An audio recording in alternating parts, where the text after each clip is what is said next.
বিষয়। 4 নম্বর উপায় গুনাহ মোচনের, সেটা হচ্ছে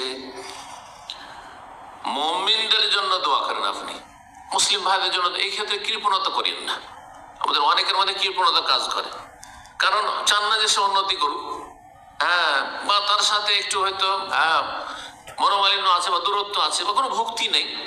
যদি শত্রুতা নাও থাকে, বিদ্বেষ নাও থাকে, ভক্তি নেই, যার ফলে দোয়া করতে চান না। আপনি নিজে বেশি ক্ষতিগ্রস্ত। আপনি যদি দোয়া করতেন তো আপনার যেন ফেরেশতা দোয়া করতেন।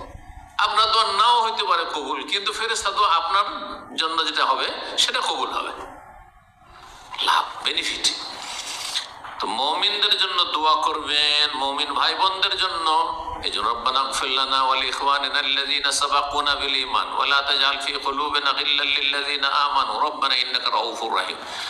সমস্ত মুমিন মুমিনাত আদম আলাইহিস সালাম থেকে শুরু করে আজ পর্যন্ত এই উম্মতের, আগের উম্মতের যে কোনো মুমিন মুমিনাত, আম্বিয়া রাসূলগণ থেকে শুরু করে মুসলিম হইলেই হইল, যে কোনো যুগের সবাই এই দোয়াতে কিন্তু শামিল। সূরা হাশরে আল্লাহ দোয়া শিখিয়েছেন। আর ফেরেশতারাও দোয়া করে মুমিনদের জন্য, মুমিন মুসলিমের জন্য ফেরেশতারা দোয়া করে।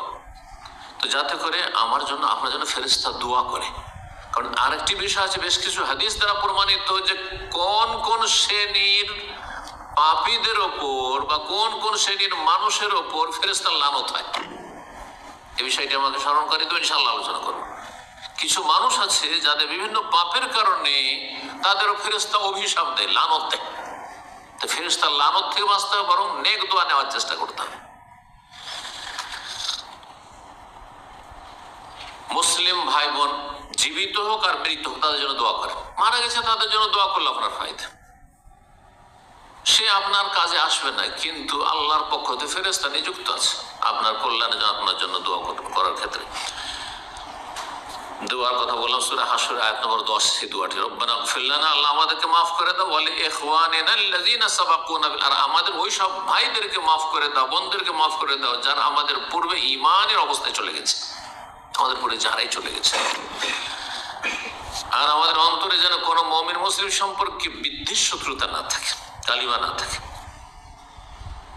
উম্মু দারদা রাদিয়াল্লাহু তাআলা আনহা, নবী সাল্লাল্লাহু আলাইহি ওয়াসাল্লাম, একজন সাহাবিয়া মহিলা, তিনি বর্ণনা করছেন, আন্না রাসূলুল্লাহ কানা ইয়াকুল, রাসূলুল্লাহ সাল্লাল্লাহু আলাইহি ওয়াসাল্লাম বলতেন, এই হাদিসটি, দাওয়াতুল মারইল মুসলিমি লিআখিহি বিযাহরিল মুস্তাজাবাতুন, মুসলিম ভাই যদি আরেক মুসলিম ভাইয়ের জন্য তার চোখের অন্তরালে, আড়ালে, যদি সামনে নয়, তার সামনে অনেক সময় লোক দেখানো চামচামি দোয়া হয়, তার সাথে স্বার্থ জড়িত আছে, খুব দোয়া দিলেন, কারণ ওকে আপনি কি করতে বেলুর মতো ফুলাতে চাইছেন, আপনি বুঝছেন না, না না না, ও তো ইখলাস নেই আপনার, হইতে পারে ওর সাথে গরজ জড়িত আছে দুনিয়ার, ইখলাস নেই, ওই দোয়াতে কাজ হবে।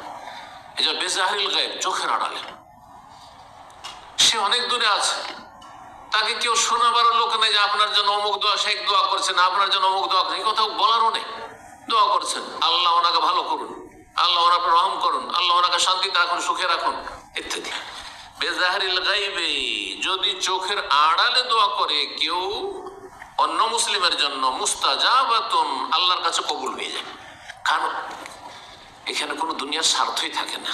সেখানে এই দোয়া ও জানতেই পারছেন না যে আমি তার জন্য দোয়া করছি, আমি জানতে পারছি না আমার জন্য কে দোয়া করছে, এই দোয়াগুলি কবুল হবে। কিন্তু এসে সামনে ধরেন, শেখ আল্লাহর জন্য আপনাকে ভালোবাসি, শেখ জাযাকাল্লাহু খায়র, হইতে পারে দুনিয়ার কোনো গরজ থাকতে পারে, বুঝা গেছে না? জি। ইনদা রাসি মালাকুন মুআক্কাল, আর যেই লোক দোয়া করে চোখের আড়ালে, তার মাথার কাছে, তার বিছানার যেখানে শয় সেখানে তার মাথার কাছে বসে কবুল করো।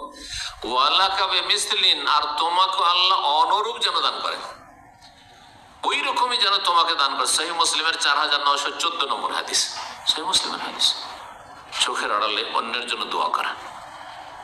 আচ্ছা, যে কোনো মুসলিমের জন্য এই দোয়া করলে যখন ফায়দা, তো চোখের আড়ালে যদি আপনার স্ত্রীর জন্য দোয়া করেন, স্ত্রী যদি স্বামীর জন্য চোখের আড়ালে দোয়া করে, ইখলাস আছে না নেই? আরে সামনাসামনি স্ত্রী ভালো খাওয়াচ্ছে, খুব আদর করছে, খুব মায়া মমতা দেখাচ্ছে, আল্লাহ তোমাকে সুখের, আল্লাহ তোমাকে সারা জীবন ভালো রাখো, ইত্যাদি রাখো। এখানে আপনার আকৃষ্ট করার উদ্দেশ্য থাকতে পারে, তার মন জয় করার উদ্দেশ্য থাকতে পারে, তার কাছে কিছু স্বার্থ হাসিল করার উদ্দেশ্য থাকতে পারে, স্বামীর কাছ থেকে কিছু স্বার্থ হাসিল করার উদ্দেশ্য থাকতে পারে। কিন্তু স্বামী আজকে ডিউটিতে, স্বামী আছে প্রবাসে, স্ত্রী আছে দেশে, আর দোয়া করছেন, ইখলাস আছে, ইখলাস আছে। কারণ এখানে আপনি দোয়া করছেন না করছেন স্ত্রী জানছে না, আর স্ত্রী আপনার জন্য দোয়া করছেন না করছে আপনি জানছেন না। ইজহারিল গায়ব, চোখের আড়ালে। আল্লাহ যেন তৌফিক দান করেন। ফেরেশতাদের দোয়ার কথা শোনেন তাহলে। সূরা গাফির, যার অপর নাম আল মুমিন, সূরা মুমিন আয়াত নম্বর 7 আল্লাহ বলছেন আল্লাযীনা ইয়াহমিলুল আরশা ওয়া মান হাওলাহু, যেসব ফেরেশতারা আল্লাহর আরশ বহন করে রয়েছে, তারা আল্লাহ নিকটবর্তী ফেরেশতা, আল্লাহর নৈকট্যপ্রাপ্ত সবচেয়ে শ্রেষ্ঠ ফেরেশতারা তারা, জিবরাইল আলাইহিস সালামের পরে। ওমান হাওলাহু, এবং চারপাশে, আরশের চারপাশে যে অসংখ্য ফেরেশতা রয়েছেন, ইউসাব্বিহুনা বিহামদি রাব্বির, প্রশংসার সাথে সাথে তাসবিহ করে, ওয়া ইউমিনুনা আল্লাহর প্রতি ঈমান রাখে, ওয়া ইস্তাগফিরুনা লিল্লাযিনা আমানু, এবং মুমিন মুসলিমদের জন্য তারা আল্লাহর কাছে ক্ষমা প্রার্থনা করে, ইস্তিগফার করে, আল্লাহ মুমিন মুসলিমদেরকে মাফ করে দাও, ক্ষমা করে দাও। রব্বানা ওয়াসি'তা কুল্লা শাইইন রাহমাতান ওয়া ইলমা, আল্লাহ তুমি প্রত্যেক বস্তুকে তোমার রহমত এবং জ্ঞান দ্বারা পরিবেষ্টন করে রয়েছে। তোমার রহমত সবকিছুকে পরিব্যাপ্ত, শামিল, এবং তোমার জ্ঞানও সবকিছুকেই শামিল, ঘিরে রয়েছে।